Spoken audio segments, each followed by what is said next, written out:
Hello, hello, hello. Welcome back. Thank you all for joining Austin Coming Together in the Austin Community Hub for Hub One-on-Ones again. My name is Imani Moore. And I am Janelle Martin.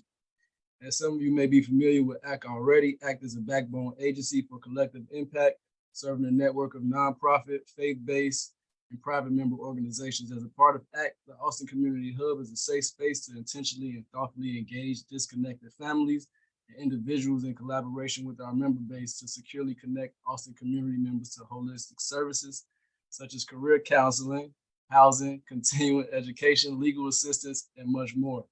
Part of these services include informing our community members about the different organizations we work with and the great resources and programs they have, so we created Hub 101s. Okay, yep. Today we're joined by the Boys and Girls Club, Rusu-McCartin Club, McCartin, sorry, get that right, McCartin, a local non-for-profit whose mission is to enable all young people, especially those who need us the most, to reach their full potential as productive, caring, and responsible citizens. We're going to begin with a presentation by these wonderful gentlemen, and then we're going to move into a Q&A portion. During the Q&A portion, we do invite everyone to put any questions that you may have regarding the presentation in the Facebook chat, but we do ask that that space is made primarily for and predominantly for questions, as we need to focus on those. With that, I'm going to formally introduce you to Mr. Michael Crowley, the president and CEO, Tevin, the club director, and then Rodolfo de Jesus, the associate director of community engagement. Thank you so much for joining us. We're super pumped to have you on here. All right. Good afternoon, everyone. Thank you so much for having us here. It's an absolute pleasure to join you all. My name is Michael Crowley. I am the president and CEO of Boys and Girls Clubs of Chicago. I am on day 39 here in this role. I'm new, but I've been with the organization for a number of years, and I can tell you this has already been the honor of a lifetime. So I'm just thrilled to see everybody here, and I'm very grateful to everyone and Austin Coming Together for inviting us to be a part of this. I think I'll just briefly go over our goals for today. We want to really continue introducing ourselves to our new neighbors, to the residents and the families who we will be serving, and to all of the community stakeholders whose vision will continue to inform the success of this club. We want to keep sharing our excitement and ensure everybody is fully aware of what we're up to right now and where we're going, and really ultimately to make sure that you have an access point, that you know who to reach out to, and you have someone who you can connect with moving forward, both now and into the future, because we plan for this club to be a part of the ecosystem for generations. So I'll start by just zooming out a little bit and give you a little background on the organization. So Boys and Girls Clubs of Chicago has been providing opportunities and mentorship to Chicago's young people for nearly 120 years now, which is kind of incredible to think about. We are continually working to build trust with residents, and we have been deeply engaging with communities for generations. That is the primary way I would say that we're able to ensure the success of our clubs and our programs. Trust. It all comes down to building trust with young people, first and foremost, with families, and with the communities that we serve. Currently, we serve thousands of young people annually through 24 clubs around the city of Chicago. Our now 8, with the completion of the Rusu-McCartin Club, 8 of these clubs are what we call our legacy clubs. Those are standalone facilities that we as an organization run and operate. And then we have 16 what we call school-based clubs. And these are dedicated spaces within schools that we basically turn into a Boys and Girls Club, largely CPS, elementary, middle, and high schools. In these clubs, we serve young people from age 5 through 18 and even up to age 24 for some of our more workforce development-based programming. And our programming ranges across academics, healthy lifestyles, character and leadership, the arts, and so much more. What I would say is that the key to our programming is quality mentorship. When a young person knows that a caring adult has their back, they can start to envision the future that they deserve. And then with the support and the guidance of that mentor, they can start building a path toward that future. So this club, which we're beyond excited about, the Rusu-McCartin Club, at 4411 West Chicago Avenue is our first new club in a generation. And we believe that this represents an absolutely transformational opportunity for young people and families throughout Austin and the west side of Chicago, especially, and I want to make a clear note about this, especially within the context of all of the incredible things happening right now throughout Austin and the west side. It is astonishing the number of opportunities and the amount of investment that Austin is generating and experiencing. And we are just so honored to be a part of that investment and to be counted among those new opportunities that will be provided. So what we're doing here is trying to do something really special. So this club will incorporate the very best of all that we do at all of our 23, now 24 clubs across the city of Chicago. But we also want to leverage this opportunity in this location to do something really unique, to first of all, to provide that second home or that third space for young people in a facility that was designed and built specifically and intentionally for them and with their input and guidance. So this is sort of the realization of the vision of our young people and our communities who we've been consulting with every step of the way. We also want to acknowledge this location, that we sit on the Joint Public Safety Training Campus right across the plaza from the Public Safety Training Academy. So not just to acknowledge that, but to leverage it. And that means that we're going to be working very thoughtfully, strategically, and intentionally to build bridges. And that includes building bridges between our young people and families and the public safety trainees who will be coming through the doors of the academy to train and learn and grow to become first responders serving these communities. So to do this thoughtfully, sensitively, and with youth voice leading every single step of the way. But doing that, we believe that this club will help us to promote healing, to build bridges, and to help chart a more promising path forward for our young people and really for our city as a whole, because we believe that's what our kids and our communities deserve. But first and foremost, fundamentally, this is a club for the community, for Austin and surrounding communities on the west side of Chicago that complements and builds on everything already being provided and really becomes a vital part of the community ecosystem. And that's part of what we're here today to talk about. And just before I turn it back to my wonderful colleagues here, I just want to share on a more personal note. This has been probably the most meaningful and impactful initiative, project, anything that I have had the pleasure of being a part of. And I would say the main reason for that really is the partnerships that have come through everyone we've met and everybody we've spoken with and heard and listened to and sat down and talked to really make sure that this is a club, not just for the community, but truly by the community. It is just beyond critical, as everybody here knows, that we elevate youth voice and choice every step of the way, and also to acknowledge that we have so many more people to reach and to meet and so much more work to do as we grow into this beautiful new club. But we are just beyond grateful to be here. Thank you for having us. We are so grateful to be your new neighbor, and we're incredibly excited to really grow into this beautiful new space with all of you. So I'll turn it over to Rodolfo with that. Thank you. Thank you so much, Michael. Appreciate that. As Michael mentioned, building a community vision started quite a while ago, actually, as a matter of fact. But before I dive in, just a reminder that, again, my name is Rodolfo de Jesus. I'm the Associate Director of Community Engagement for the Boys and Girls Clubs of Chicago. And I've been a proud Austin resident since the spring of 2021. So incredibly excited to be here, not only in my hat as a member of the Boys and Girls Club of Chicago staff, but as an Austin resident as well. So this exciting project has been sort of years in the making, as I mentioned, starting in earnest in the fall of 2021. Boys and Girls Clubs of Chicago leadership at the time engaged with local stakeholders, elected officials, faith-based leaders, local schools, and in many respects, our own club members, several of whom already lived in the Austin, West Humboldt Park, and West Garfield Park communities. A big component of the work, and then specifically even within my role, has been building awareness of this location, of the club, throughout the past year and a half, which will remain a constant for us. And as I mentioned, a big part of my role itself. The summer of 2022, for example, was an incredibly busy summer as we participated in several major community events to engage local residents. We've also been participants in local meetings such as CAPS beat meetings and at meetings in some of the other neighborhoods, including Nobel Neighbors.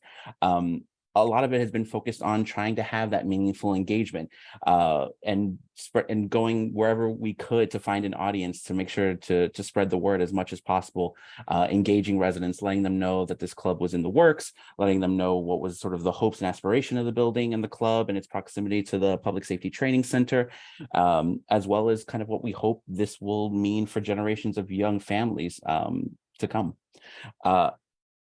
A lot of engagement has also involved myself and Mr. Tevin meeting and engaging with local schools. So many of the schools that are close to the location, schools and meeting with their administrations, such as McNair Elementary, Nash, Spencer, and Leland, for example. Just to kind of give everybody a sort of overall timeline of this project and this work that we've been doing, our participation in all those community events I mentioned were also a great vehicle for us in recruiting a youth council, which I'll sort of dive into in a couple of slides. But as Michael mentioned, youth voice has been a critical component from the start, whether that was engagement with local schools and club members, and then also engagement with our clubs that already exist in the Austin community. We have 3 school-based sites in Austin at Hay Academy, Brunson Elementary, and Austin High School. And so this timeline is just kind of, again, to show a broad picture, a sense of the length and scope of this project. So now bringing the vision to life. This has been an incredibly exciting part of it this past year. We had a groundbreaking event in the late spring and began construction in earnest in the summer of 2022. It was an incredibly exciting period. Thankfully, weather was favorable for a good chunk of the summer, so we got off to a strong start. And I wanted to mention then to my colleague that one of the earliest components alongside the groundbreaking of the construction of the club was the hiring of our club director. So we had hired Mr. Tevin Haynes as our inaugural Rusu-McCartin Club director not too long after breaking ground. Tevin was born and raised in the Austin community. He is a graduate of Hay Academy and Prosser Career Academy, and he joined us with over 10 years of experience in youth development and working for other local organizations within and outside of the Austin community. And we're so incredibly fortunate to have him. And I don't think he was expecting this slide, so I just wanted to give him his due and his flowers, as they say. But he was truly a critical part of all this process. We didn't want to just build a club and then right before opening, hire someone to lead the club. We wanted to have a meaningful hiring process, a thoughtful one, where we engage with candidates and trying to find those connections to the community already. We felt it would be the most meaningful and genuine way of really kind of getting the club off on the right foot. As I mentioned, the summer of 2022 was incredibly busy because another key component that we wanted to build, which was a first for Boys and Girls Clubs of Chicago, was a youth council. It was the first of a kind. It was the first time we had formed a club council specifically for a club, and in this case for a club that didn't technically exist already. So we recruited 21 young leaders from all throughout the west side of Chicago. In full transparency, about half the group alone is from the Austin community itself, with others coming from West Humboldt Park, from West Garfield Park, and from other parts of the west side of Chicago. And so this has been a tremendous group of 21 young leaders that we've had the pleasure of working with this past year and are excited and looking forward to working with in the near future as we kind of continue the development of the club. But they really have truly been sort of a personal note for me. It's been truly a privilege and an honor to work with them and to help see their development and their leadership grow while they join us along in this process in development of the building. One of the first activities we actually participated in with the Youth Council was a photo art walk. This was done in collaboration with the City Department of Cultural Affairs and Special Events. It was in collaboration with local artist Bob Faust, who was brought on board to create and design the art that was going to be used on the sculpture in the public plaza of the academy of the campus in between the new club and the Public Safety Training Center. So we broke the group up into groups of 4 to travel throughout the Austin community to take photos that had meaning to them and kind of looking for sort of those images around the community, the things that they see day to day on their way home, on their way to school, on their travels. So we had groups going to La Follette Park, down Chicago Avenue to the Pop Courts, in Columbus Park, and then in Austin Town Hall Park.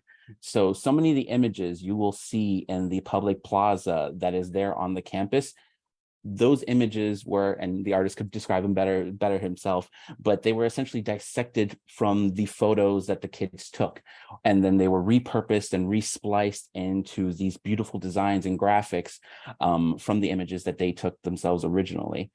So it's tremendous piece of art that's there next to our building, and we hope residents will come out and see it. It's a very inviting, warm, colorful space. I think it's beautiful, and I think it's a lovely touch to have there on Chicago Avenue for everyone to see. We also wanted to make sure that the Youth Council were a part of our work along the construction timeline. We had them there for every major milestone. So once we completed our first 2 floors, we had the Youth Council out there to inspect the site, to see sort of the work itself, but then also to have a sense of what that looks like with respect to the trades. We wanted to kind of give them that exposure to what does it take to build a site like this, to build a facility like this, and to show them that there are several paths and careers and professions that align with this kind of work, not just on sort of the club level side and club staff side with us, but then on the trade side, and what those fields could look like for them as young youth and as young leaders. Pardon me one moment. That same day, actually, where we got to have the youth out to the construction site for the first time, we partnered with the architect firm that helped design the building, Leighton, conduct a session with them that was meant to help them develop words that would be etched into concrete at the front steps of the club. So they got to really have a tangible part from the beginning in terms of the input that they would give for words that will essentially be there forever, there at the front of the club, at the front of the building. So they conducted a series of design sessions. We were very kindly hosted by the Public Safety Training Center. So we had academy leaders there as well with us for that process to kind of collaborate with the youth and to really help them pull their ideas out and think, thoughtfully about words that they would like to see be representative of them, not only as leaders, but them as youth who want others to be inspired as well when they come in through the doors of the club. Just sharing this. So a milestone that we did hit earlier this year was when we had the roof completed of the building. So we had the council revisit the site again. It was a little bit colder that time around, but we wanted to make sure that they got to see the progress that had been made, and again, engage not only with the folks on site, those leading the construction and the building of the club, but then also those that were part of the design process. So in many of these construction site visits, as I mentioned, we had the architects there to talk about the input and insight that came from youth and how that was being implemented live. Sharing 2 images here. So the one on the left is our youth council members actually looking over the public plaza. So the artwork that they contributed to, the images are there. Again, I encourage everyone to to check out the plaza, to check out the site, to see the artwork there. It's beautiful. And to know that those images aren't just random images. Those images came from the community and were taken by youth in the community. And then also sharing. So the phrase and the expression that the youth ended up deciding on and coming together and agreeing on ended up being "be a voice, not an echo." They felt that this was reflective of their aspirations as young leaders, and that something that to be mindful of and inspiring to youth coming into the space in the future.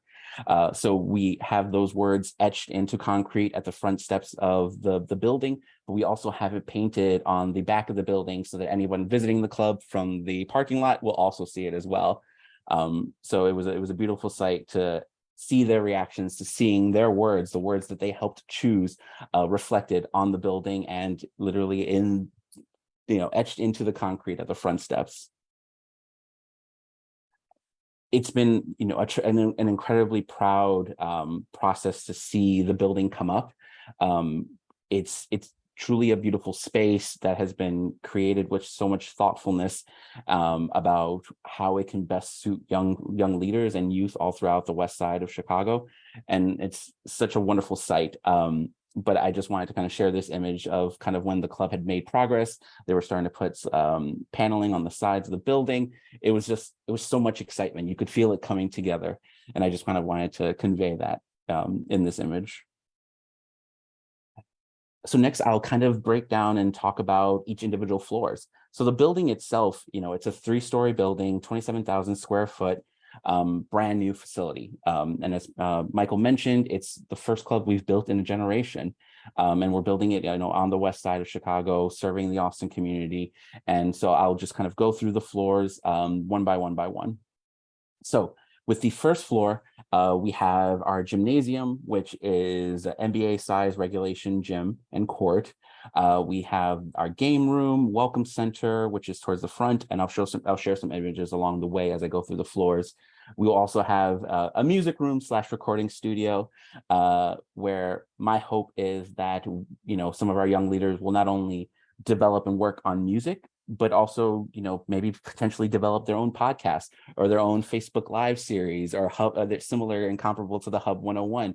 Opportunities like this led by youth, where the programming and who the guest star is determined by the youth, and they get to kind of lead these processes and interviews and kind of shaping that next generation of folks who will, take the place maybe of those at Austin coming together down the line, but just kind of continuing that tradition of the community speaking for itself and advocating for itself. Another key component that'll be on the first floor will be our teaching kitchen and dining room, and we hope that those will be utilized in a way that will be beneficial to our youth, because they have asked for this type of programming. They have asked for culinary skills, for training, and for better utilization of basically how to manage a kitchen and how to work around a kitchen. There was a very strong interest and desire for that. So we were very excited and happy that we could have a really modern and spacious teaching kitchen in order to utilize that programming. This is an image of our welcome center. This is sort of the front steps, the first space that many families and club members will see when they come in through the doors. It's kind of almost like the central nervous system, where you have club members checking in, they're finding out their schedules, learning about where they're going to be going to next throughout their day.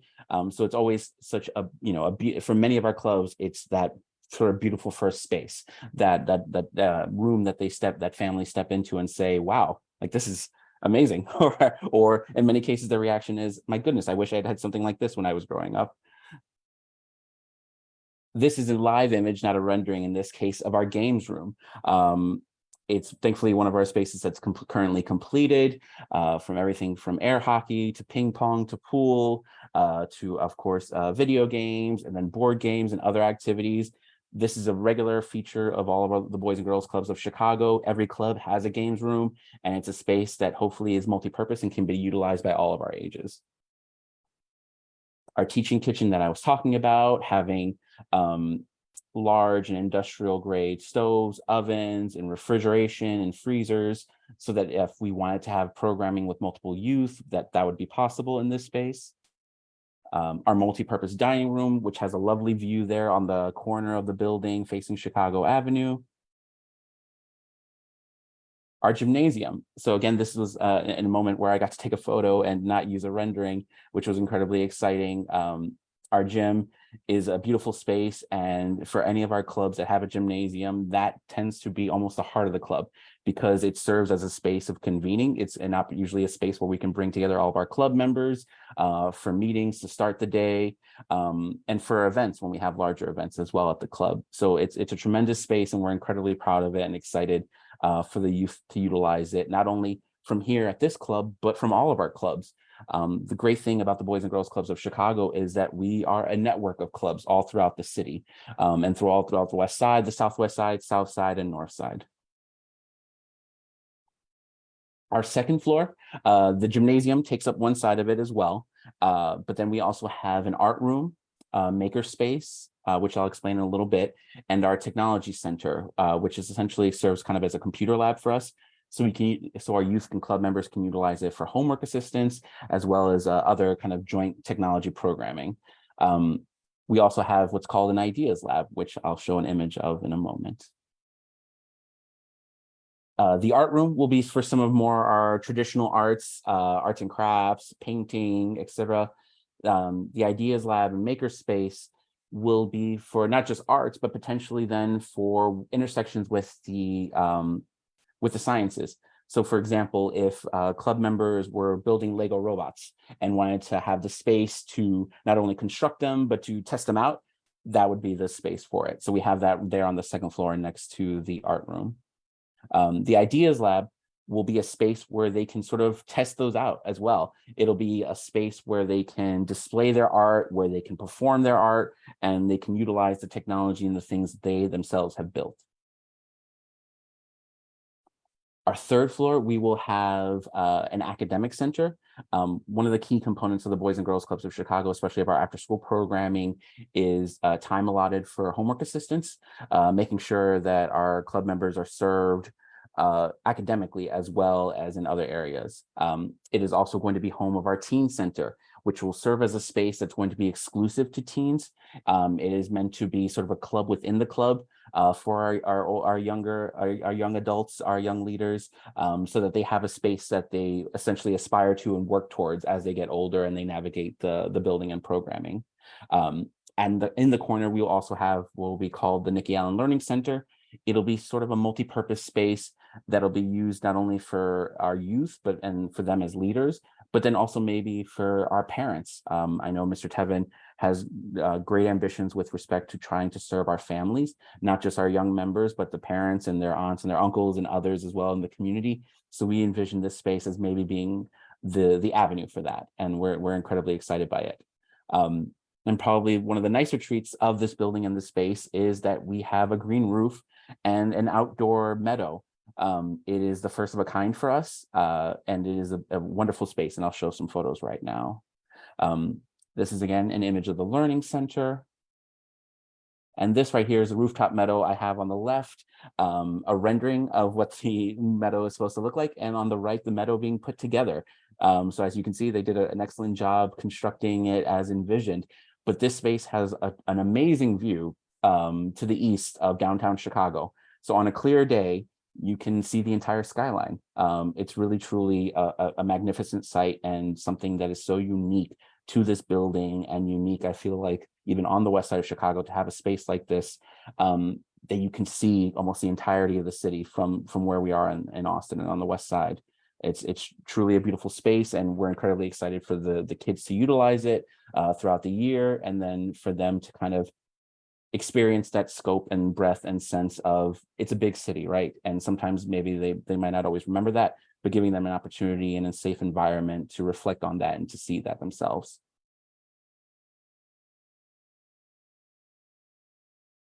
Another key component that I wanted to make sure to discuss was partnership vision for the new club. Michael touched on it a little bit, but I wanted to make sure folks, as a refresher, this is on a shared campus next to the Public Safety Training Center. There is the public plaza that I mentioned between us, and there will be two restaurants as well joining us on the campus. One of them will be a Culver's, and the other is sort of a restaurant to be determined. But we're incredibly excited to partner with them because we feel like they will be great conduits for us with respect to utilizing our teaching kitchen and understanding what the restaurant business looks like, what the culinary arts looks like, and understanding that there are layers to owning a restaurant, to operating a chain of restaurants, and making sure that our young leaders and youth understand that if that's a field that they're interested in, that there are so many avenues in which to pursue that. Partnerships, the first responders, the training center has been a tremendous partner for us already. And so many of the activations that we've had for the youth council and others, they've been there every step of the way. They've hosted our meetings when we needed a space to meet because the building wasn't ready yet. And they've been just really eager in engaging with us and engaging with the youth and really hearing from them on what they feel comfortable with and how they feel comfortable with being engaged. And it's led to some really terrific conversations and honest conversations, if I would say so. One of the events that actually they partnered with the Academy and other partners was the Westside Christmas Drive-Through. It was an event hosted by City of Refuge, Chicago Westside Sports, and at Chicago Westside Bible Church. It was arguably probably the coldest day of December, but our kids were out there all morning distributing goods and materials to families, gifts, coats, food. It was a wonderful day, and I was so incredibly impressed with our young leaders and their perseverance, and patience and kindness, and participating in this event and being there and bringing holiday cheer and celebration, working alongside, as I mentioned, public first responders and other leaders in the community. It was a wonderful time. We've also had the pleasure of touring the site with some of our first responder neighbors and the Academy leadership. This was a particular tour that we took just before once the building was enclosed, actually. And so we got to have a nice tour with the First Responders Training Center and representatives and leaders from there. And then also get into a dialogue about what the life of a first responder is like, where they were sort of given the opportunity to share their own experiences, and they answered every thoughtful question our young leaders had. It was really a wonderful a meeting that we had that day, and I think both sides learned a lot. I think they learned a great deal about sort of the experiences of youth now navigating this city, and the youth then learned from them what it's like to be a police officer, a firefighter navigating the city as well. Another tremendous partner for us has been Alderman Emma Mitz for the 37th Ward. Another chance we got to collaborate and work with other local stakeholders was at her annual Mother's Day event. So our young leaders assisted the Alderman's staff in distributing hundreds of meals that were provided by Grubhub and purchased locally from restaurants all throughout the Austin community. It was a busy day, to say the least. That event was tremendously well attended. Folks were ready for their free meals, but it was great to see a corporate entity supporting local businesses and the Alderman's office being a conduit for that, and then bringing us in to help support that as well. So I know it was another occasion where we got to partner with multiple stakeholders at the community level in service to the community as well, which was, again, it was a busy day, to say the least. Another partnership opportunity for us was in the designing and the construction of the playground.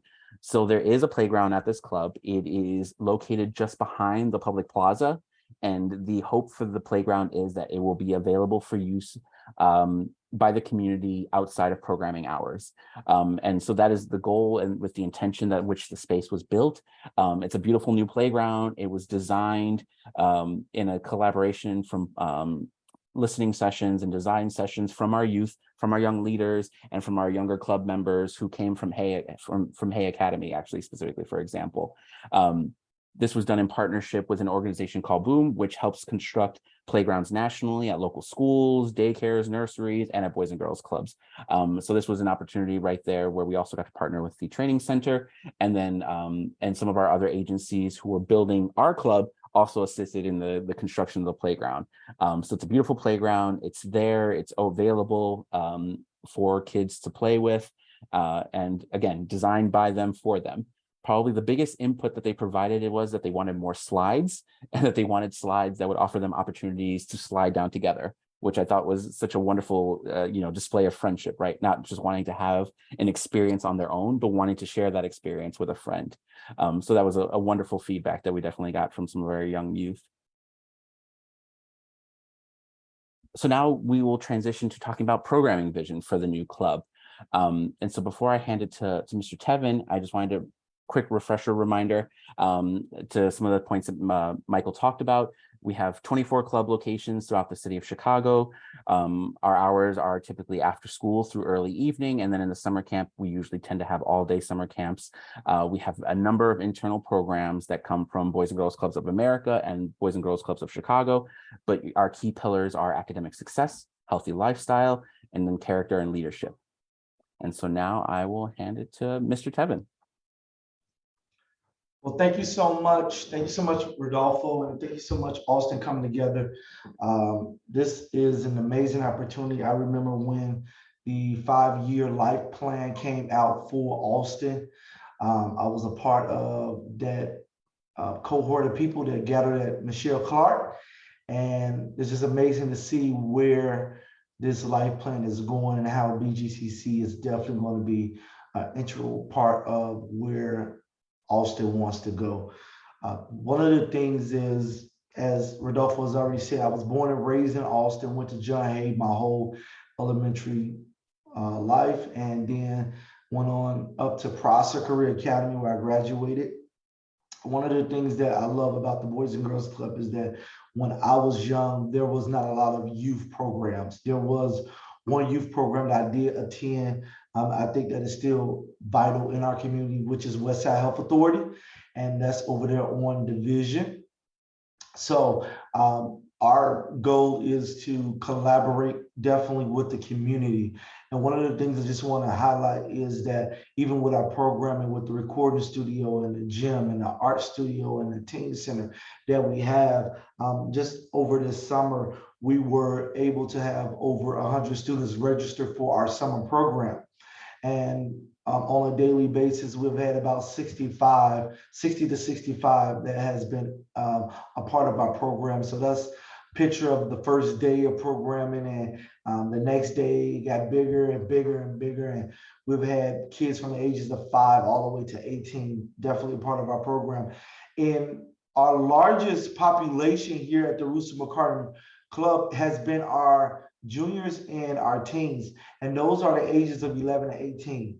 And that is my vision and my hope, is that if we give them something to do, we give them different alternatives. They don't have to be a part of the group of kids that we see on the news that's downtown tearing up the city. So our teens and our juniors have been showing out. When I say it's about 30 to 40 of them deep every day, it's been about 30 to 40 deep every day. And that makes my heart glad, because I really want to grab them and to develop them. Our cadets and preps, they're going to come. But if you can have that strong populations of juniors and teens, and then developing and pouring into them and giving them different alternatives to do, we're even considering different youth jobs for the fall for them, little small youth jobs, just to help them in their career development. As you see, we're doing a basketball in-club basketball tournament this Thursday, where our kids love the gym. The gym is their life. They want to be in the gym all day. They want to be in the gym all day. So also we've done art projects. They have done different sip and paints, where they have done different paint on the canvas. They have done, last week we went to a STEAM competition, and our kids were able to be a part of different robotic equipments. And one of our teams was the only team out of like 20 different clubs to actually make it through this one obstacle course. I don't know how he did it. Don't ask me how. I don't know how he did it, but he definitely did it. And it was so amazing to see him engage and the excitement on his face. And it was like, you was the only person. And this is one of our teams who have been through a lot of trauma in his life. But to see him be so resilient and committed to that course was just amazing. We have had water balloon fights this summer. This Friday, we're going to have water slides and obstacle courses for our kids. But one of the things that I love about even our club is that it has become a second home. The teen center has become a second home. When they come in, they feel at home. They do not want to stay at home. They want to stay here at the Rusu-McCartin Club. So in the fall, as we move into like fall programming, we're looking to engage in more STEM. We're looking to engage in more career development. We're looking to engage in even some of the programs that we have at the inside Boys and Girls Club is definitely our, not just our triple play, but also our smart girls and our manhood programs that we have, that we will develop our young ladies and develop our young men here. But one of the things I do want to share is that this is a place for all. We have no limits of what type of kids can come. We have no barriers on race and no barriers on gender and sexual orientation. This is definitely a place for all, and that's something that we have been gracious enough to build that foundation for our community. As we know, Austin is developing. Austin is growing. Austin is expanding. And where there was a 95% percentage of African Americans, now there is a greater percentage of now our Hispanic, Latino American population that is growing even in our communities. And we're seeing that even in our club, where it's about 90% of our club is African American, but we have about 10% of our club which is Hispanic. And that's something that we want to continue to grow because we want to be a club for all. We want to be that welcoming center. Also for the fall, we're going to have parent cafes. As Rodolfo, I already have a parent advisory. You know, I've already had parents who have said, hey, I'll be the head of it.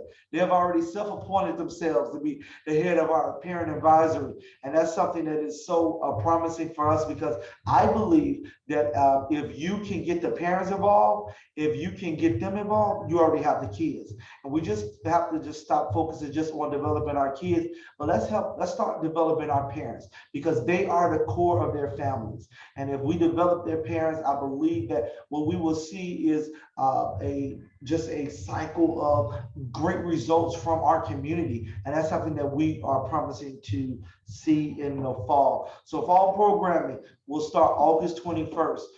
Registration has already started. If you have anybody who's looking to register for after school programming, you can come Monday through Friday, 9 to 5, 4411 West Chicago Avenue. For the fall through summer, the registration is only $20 per kid. And guess what? Registration, if you're having some financial hardship, that's not a problem with us. We will make it happen. Just come in and talk with us. We would definitely welcome you into our club. Spots are filling up. I'm not going to, tell you any stories. Spots are definitely filling up because we have a lot of kids that's rolling over from the summer to the fall. And spots are filling up. So if I was you, I would get here as soon as possible. 9 to 5, August 21st. We will run from 3 to 6 for our K through 8 graders. And we're going to do 3 to 7 for our teens because they need a little extra time because they get out of school and their schools are far away. So we definitely want to cater to our teens. That's all I have for this program. And if you have any questions. Well, we just had two more really quick things. So for those interested in learning about the club or even seeing the building or checking out the club, let me give you one moment. We will be having a community open house on Friday, September 22nd, from 5:30 to 7:30, just to give folks in the community a broader opportunity to see the space, to check out the building, to maybe learn a little bit more about programming if they have specific questions. For us, if they have youth interested or they just want to see the space in general. We want this to be, a club for the community. Youth, we serve them first and foremost, but we want to make sure that people are aware of this space, they feel comfortable with this space, and that they know about this space so that if they get asked questions, it's not a situation where they're saying, I actually don't know anything about it. I haven't heard anything about it. We want folks to know about this club for this club to be part of the community for generations to come. So yes, we will have a community open house Friday, September 22nd, 5:30 to 7:30, and then I'll share here on this last slide as we transition to the Q&A portion, our contact information. So there's my contact email, and then Mr. Tevin's contact email, and then the phone number for the club and the website page for the club as well.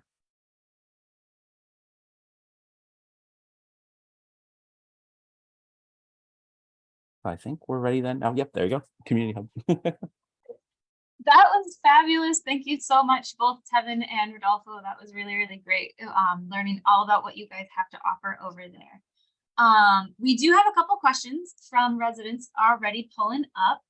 And it looks like one of them is, as an Austin parent, and I think you already went over this, but just as kind of a reiteration, as an Austin parent, how can we sign our children up for programming? So signing up for program is pretty easy. Just come in to the club Monday through Friday, 9 to 5. There is a membership form you have to sign. So also I ask parents to bring their student ID, so you can get that from your student portal, or you can get it from your child's school, because that's going to be information that we're definitely going to need for the application. It's a one-page front and back application. I promise you it takes about 5 to 10 minutes. We do the $20 membership, which is cash, check, or money order. Please have that with you when you do come. And it's only, the $20 is a $20 investment. For what we're going to offer our kids is definitely way more than $20, but this is an investment for your kid, for your child's future. So that's why we ask for that $20. It's a commitment, it's an investment. I know after school programs that charge $100 a week. So this is not something that we're doing at all. You're going to have field trips. We're going to have many field trips. This summer, we had field trips to the Brookfield Zoo. We went to the Field Museum. We went to one of our local pools. We went to the Sox game. We went to the Sky game. We're going to the Sox game tomorrow again. So we have 100 kids and families that's going to be a part of this. And that's one of the things that I want to share is that we're a family club. We love family involvement. And parent involvement to me is non-negotiable. I hold parents to high regard. So this is a partnership. We're not a daycare. This is a partnership. And that's one of the things I always share with parents. We're partnering. We're a part of that village. It takes a village to raise a child. Guess what? We're just a part of that village to help raise your child. It's nice. And I'm sorry, that fall programming starts August 21st, correct? So everybody remember that August 21st, that fall programming starts. 3 to 6 for the younger kids, 3 to 7 for the teenagers. That's correct. Got it. Yeah. Mm-hmm. We had a question in the chat from Bindem Estates. You didn't finish your question. If you be so kind to complete that question and drop it back in the chat so we can make sure you get that answer for you. Thank you. All right, we have another question. For the after school program, do you guys offer pickup from the schools? That is something we're still developing. And Kevin can correct me if I'm out of date, but that was something that we're working on developing. It will really be contingent on busing availability. As we know, in the city of Chicago, there's a busing shortage, there's a driver shortage, and we are not the only facility after school programming in town. So there are a couple of factors that we're sort of competing with in that respect, but we are trying to develop and sort of figure out what that would look like. And a lot of it will really sort of depend on where are the majority of our kids coming from, what schools are they coming from, what does that distance look like, and what is the navigation of that, that travel from their schools to the club looks like. So there's a few factors to consider. It is something we are exploring. We don't know yet what that'll look like if we are able to implement it, but it is something we want to explore because it's something that we definitely heard early on in communications with the community and at community events. And when we did smaller roundtables, that was a lot of feedback that we did receive. And from our local school officials, principals, assistant principals, that was a question that we regularly receive from them as well. And I know you guys have multiple sites in the Austin area. Could you kind of speak to that, and what would be the interaction between now that this new site is up? Like how would that intertwine? Sure. So we have 3 school-based sites. So our school-based sites, they're located within schools. The majority are within Chicago public schools, but we have a few at some archdioceses and at some charter locations. So within the Austin community, we're at Hay, Brunson, and Austin High School. So essentially what happens in those clubs is once the kids get out of school, they just go to a different room that is sort of dedicated to club space, and we do our programming there. So those clubs, after school wise and summer wise, are meant exclusively for the population within the school itself. So those are meant for students, so not typically for outside.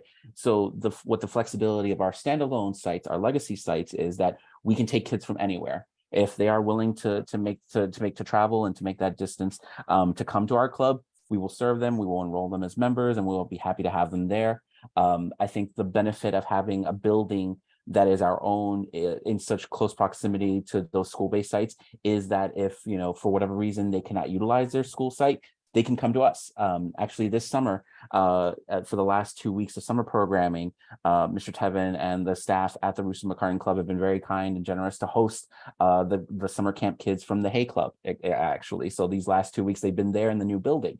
And, for our elementary schools, once those kids graduate, they will not be able to stay members at the elementary school. But if they wanted to transition to become members and continue their membership at the Rusu-McCartin Club, they could. So while they go off to high school, they can stay a Boys and Girls Club member on a regular basis by going to the Rusu-McCartin Club.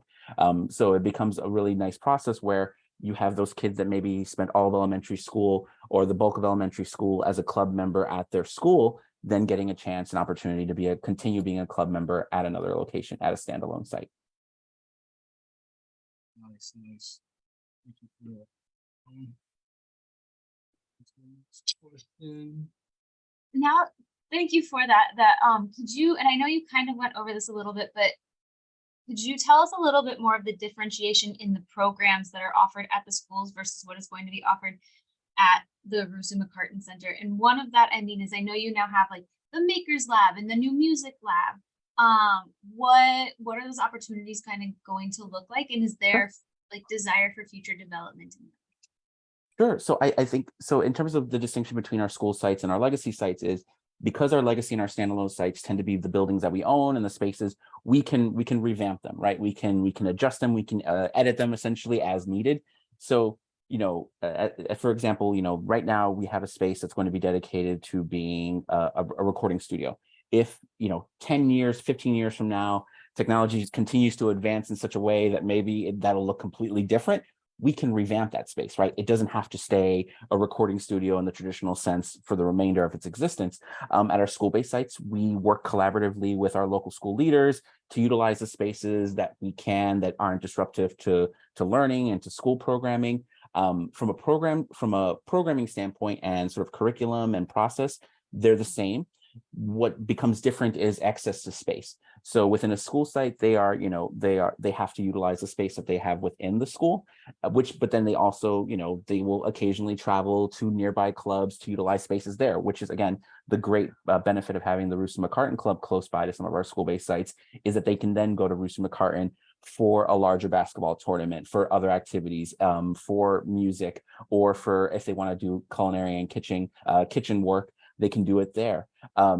So that's the benefit. It ends up benefiting our school-based sites because then they have access to another location that they can work with collaboratively, and they can work with Mr. Tevin and his staff to develop a schedule where it's like they're taking a field trip, but not necessarily in the traditional sense. And so, programming with all of our spaces, they can evolve. For some of our older buildings that have been around for 60 to 80 years, they used to have programming that was more reflective of the need and the time at that point in time. And now they've adapted and evolved, right? Technology, we didn't have technology centers at our clubs back in the 60s necessarily. Not, there might have been typewriters and other, machines at that point, but we pride ourselves on being an organization that can evolve with time and can evolve with the needs and interests of youth to serve them in the present. Snaps, all snaps to that. Kind of a second part to that question is the studio specifically. I know that's like a huge addition that a lot of people were very excited for. Can you tell us a little bit more about the programming that will be offered in the the music studio, and then what kinds of, are you looking to partner with anybody for that as well? It's I'll be honest, it's still a work in progress. We haven't been able to utilize it for the summer programming yet. We're still setting up, which is essentially why we called it a sort of a soft launch summer programming, because we knew the building wasn't fully completed and ready, but we wanted to get kids in and we wanted to activate and engage families as early as possible. So what we're hoping is as we get through the fall, we have some internal partners that we work with some of our other clubs and the recording studios they have, and we're hopeful that if there's not an opportunity to work with them directly, that we are able to find then local partners. I know there's been an exploration of that, and I know that other organizations have reached out to us already this summer and over the course of the past year, which has been such a tremendous thing to see. Is sort of the initial response we've gotten this past year since I've been in my role is we've had a lot of folks who have reached out to us that are eager to want to engage if there's an opportunity. And it's always a balance because, again, we do have a lot of things that are kind of worked out in-house, but we're always looking for those opportunities because if there's something that we can't immediately offer, we're always open to working and collaborating with others who can. So we don't know what it'll look like just yet. Again, we have kind of a bigger vision based on sort of the interest expressed already, whether that's in music making, beat making, podcast creation, YouTube video, Twitch streams for our gamers. There's a lot of possibilities there. And so We don't want to limit ourselves because we know that there's a lot of interest in a lot of different fields. And so we'll just kind of continue to develop that as we go through this fall. Thank you. That's nice. And that is that the same with the same thing kind of applies with the kitchen and the food programming as well? Yes, yeah, we've had conversations because several of our standalone sites have larger industrial kitchens as well. And so we are looking at collaborating with potential chefs about maybe kind of piloting a culinary program. I know Mr. Tevin has already had those conversations with some local establishments, caterers, potentially. As I mentioned, Culver's has already been, since they are going to be our neighbor, they have already, expressed interest in partnering in that capacity. So we definitely want to see how that'll evolve, but we know it right off the bat, it's already an interest for our kids. Nice. I have a question about the youth council. I know that that's something that a lot of youth in the community would like to be a part of. Could you kind of go through how could they possibly become a part of that youth council and help as far as the decision making and participate around the campus? Sure. So I think that honestly, at this point, since now we have the building, the first step would be to become a club member. Everyone who's on the council, they were essentially our first club members before we had the building ready because we registered them just to have them within our network and within our system. We're now that we have the building, now that we're celebrating its opening and working with the youth council, we wanted to give them some sense of autonomy. So the youth council had elections during the early spring, late winter, where they elected an executive committee, so a president, vice president, secretary, sergeant at arms. And so some of the next conversations we're going to have this fall will be, how does the council evolve? Because one of the great things about Boys and Girls Clubs of America programming is that we have leadership initiatives built in to our programs. They're called Keystone, Torch. And so we want to see if we can find a balance of almost kind of merging them and then figuring out ways then we can engage some of the current club population who maybe are aspirationally want to have a bigger voice with respect to the club and be part of the council. Some of the siblings, actually, some of our council members who are club members already asked, like, how can I be on the council? How can I join the council? So it's something we're definitely eager to work out. We want to make sure that the youth themselves, the existing club council themselves, provide that input and sort of lead the way, and then we'll kind of take our cues from them. But I would say the first step for anyone now interested in the youth council would be become a club member, sign up. Nice. And that's interesting to hear. So you guys held like they got elected. Yeah, we held it. Yeah, we held an internal election. I made ballots for them. They prepared remarks, kind of campaign remarks, speeches. It was really wonderful. It was as someone who my major in college was political science, and that's my background. So I was incredibly excited to kind of give them the tools and sort of give them the blueprint and let them run with it. But it was great. It was really a terrific utilization of a democratic process, an internal democratic process. And it was really a wonderful thing to see. Nice. You have a question? The youth council, that is year round, not just during summer, not like that is a year round council that is going to continue. And then I know you mentioned elections. What are those going to look like in the future? And for anybody who's maybe interested in getting involved later down the road? It'll probably follow a similar format. It would be an internal one amongst members. I would imagine they probably utilize the same process where they had ballots, and then they again utilized and they campaigned and advocated for themselves as candidates and why they were interested in being leaders within a leadership council, and sort of understanding that there was sort of an additional layer of responsibility that came with that, and expectation that they then are essentially not serving as just advocates and representatives from themselves, but then they become representatives of the club as a whole, that they become representatives of the Boys and Girls Clubs of Chicago in many respects. So we're excited to kind of see how that'll evolve, because again, this was our first time having a youth council, at least in this format, a little bit outside of our traditional leadership programming. So we're really trying to, again, figure out how we can maybe create sort of a bit of a hybrid model, or it might evolve into a situation where we then have a youth council with representatives from every club. That is something aspirationally I would love to do. It's very much on the drawing board kind of situation, but I know that this youth council will be a part of that planning process for sure. That would be really cool. I look forward to seeing that happen. Yeah, and so a great thing is that there are so many wonderful examples already within Chicago of youth convenings, of youth leadership convenings, and we had a lot of wonderful conversations with those folks in planning for this council.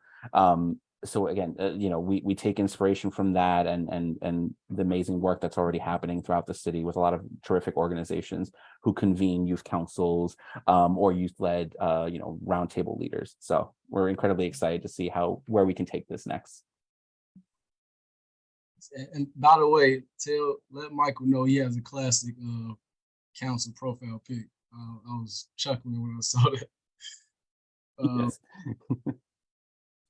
Another question we have from the chat is, are there any accommodations made for children that may have disabilities? For example, a child with, say, autism. I know we develop specific plans in coordination with families and schools. Tevin, do you want to speak to that one? From programming side, here. I'm sorry. So I'm still in club, y'all. So if you hear all this noise in the background, it's kids playing in the gym. So we do have special care forms, and then those are, by need basis, because definitely one of the things that I have experience with is working with kids with 504 plans, IEP plans, and you have to definitely look over those plans to make sure that you have the capacity to serve and also meet those recommendations. So definitely I would say it's a case by case because autism there's different levels of it where you can get around where if a kid needs just one-on-one, then that's probably something that we're not able to do because we don't have the capacity. But if there's different accommodations around it, but I can't really say we can or we cannot, but we definitely have to look at the IEP because those IEPs, you have to go by whatever the IEP states. And we definitely want to make sure that we're being good managers on our end and that we're not putting the kid in any position to fail. But we definitely want to be ones who help to push that kid forward. So I would say it depends on whatever the IEP states. What does support for any youth who does come into the building have, like if they have any kind, like if they're wheelchair bound or if they do have some kind of need that needs to be met, what is by the Boys and Girls Club, what does your support system look like? Yeah, so definitely, once again, we have that special care form. So we would go by, so once they fill out their registration form, they have a special care. And if they wheelchair accessible, because we definitely have elevators in our club, our gym is wheelchair accessible. Everything up in here is ADA, with new buildings, you just everything has to be in ADA compliance. So definitely if they need assistance, we will make those accommodations for any persons with disability.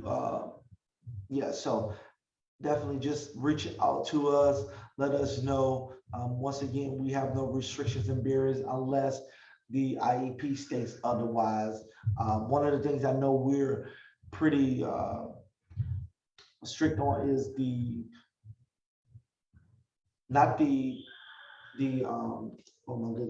serving of medication. Like we don't serve medication to our kids. Their parents have to come up and serve. And that's just for our own protection and things of that nature. So parents are allowed to come. If a kid is on any type of medication, we would put that parent in a more secluded and private room so they can provide their child with their medication.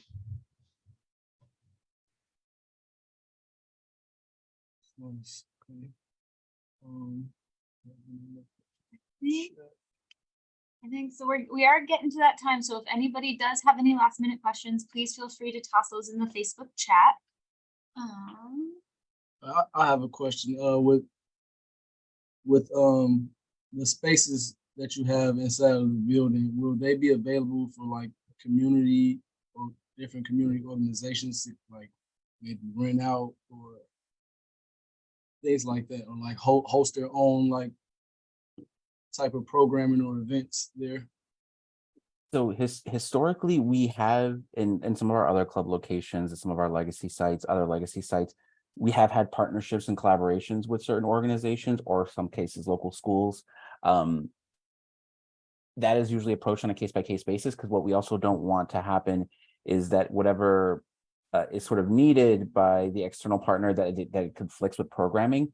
So we don't have any plans right off the bat for any utilization of the space outside of programming, because we want to make sure to see what the space looks like when it's fully utilized. So, this will be our first after school programming. So we kind of want to see what that looks like to start, and then having a clear sense of how the space is used throughout the course of the fall. We have rented out spaces in the past as well for local leadership. For example, CLF on the west side, they utilized our Dr. King Club for one of their meetings. And so when there have been opportunities like that, we have been able to work with folks, but it's, again, typically held on a case-by-case basis as an agreement has come, as we come to an agreement, and then utilization of the space. But on a regular basis, no, the club is for the kids and for the members, but on special occasions or on unique occasions or unique opportunities for our partners or our local neighbors, we are open definitely to exploring what those possibilities look like. I will say we had someone come by the gym come by the club last week who wanted to rent the gym for a volleyball league, and then we kind of had to explain, like, it's not that we're not necessarily a rec center, an open rec center, right? Like Yeah. we are a club, more like an exclusive club for kids. But it's interesting because the facility has already attracted a lot of attention, a lot of eyes, and a lot of passerbys. But yes, no, our priority first and foremost is that the space is available to serve our kids, and then anything else we figure out afterwards, again, is worked out with club leadership, with Mr. Tevin, and then some of our club support staff leaders as well. That actually kind of leads into a question that's on my mind. Lots of support for the youth and lots of support for them while they're there. What does support for the parents look like as they're bringing their youth there? If maybe something comes up by one of the youth or by a parent who's dropping or picking their kid up, like a barrier maybe when it comes to like continuing their services, or just something going on at home. What does support for that look like? Individualized, it really depends on the situation. If it's not something that can be addressed or handled within amongst the club staff and the club leaders, then it might be something, then we might refer them to another organization, to another partner organization. The tremendous thing about a city like Chicago, and even just the west side of Chicago alone, you have so many terrific organizations doing such important and critical work, whether it's in financial literacy, emergency housing support, emergency food support, any you name it, there might be an organization, a small nonprofit or a large nonprofit out there working on it. So I think being Chicago being home really offers us a chance to, if needed, to connect families with those organizations, because those organizations regularly reach out to us to make sure that we know that they are an asset and they are available if we know families that are struggling or experiencing challenges at a given time. So we're always open to making sure that we know sort of what those organizations look like, what they look like within proximity to the club, so that we can refer parents accordingly if it's something that cannot be handled internally within what we have at the club. That's great. Really appreciate that. Yeah. I mean, and that's the wonderful thing about something like Austin coming together, where you've done the legwork of already convening so many terrific organizations that cover so many different areas, is that we can then reference the work that ACT has done to know how to refer families. Well, and it's through continual support of, as you've already mentioned, all of these other organizations that not only we hold, but you hold and are all across Chicago as a whole. So we appreciate the collaboration from everyone. I think that's all of the questions. Could you briefly touch on for the audience your open house dates and time just one more time? Sure. So we're going to have a community open house on Friday, September 22nd from 5:30 to 7:30. We'll look to do these more, maybe once every I'm not sure how often, but we're definitely going to do this first one, see what the response is like, see what the demand is, and probably do another one maybe later in the winter, or if then not afterwards, maybe in the spring. So we want to try to have those opportunities where folks can come by and check out the building. And then, as always, we'll encourage families to register. We register on a rolling basis until we are at capacity. And so looking forward to, seeing families come out and register for after school programming. And then if, let's say, there's interested neighbors and residents who maybe their child is much older than 18, but they still want to check out the building and see the great work that we're doing there, then Friday, September 22nd is for them.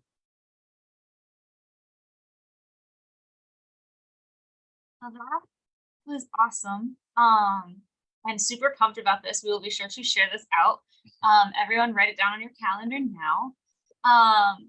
But one thing that we wanted to let you know before we close out is our next Hub 101 will be coming up in September. We'll be sharing flyers out for that as soon as we can. And then everything else, just keep an eye out at the Austin Community Newsletter. We thank you so much for your support. And yeah, that's it. Yeah, it's great. Thanks for coming on. We definitely appreciate it. We hope everybody was able to take what they needed and will be joining the new Boys and Girls Club. Always a pleasure. See you next time. Thank you, everyone.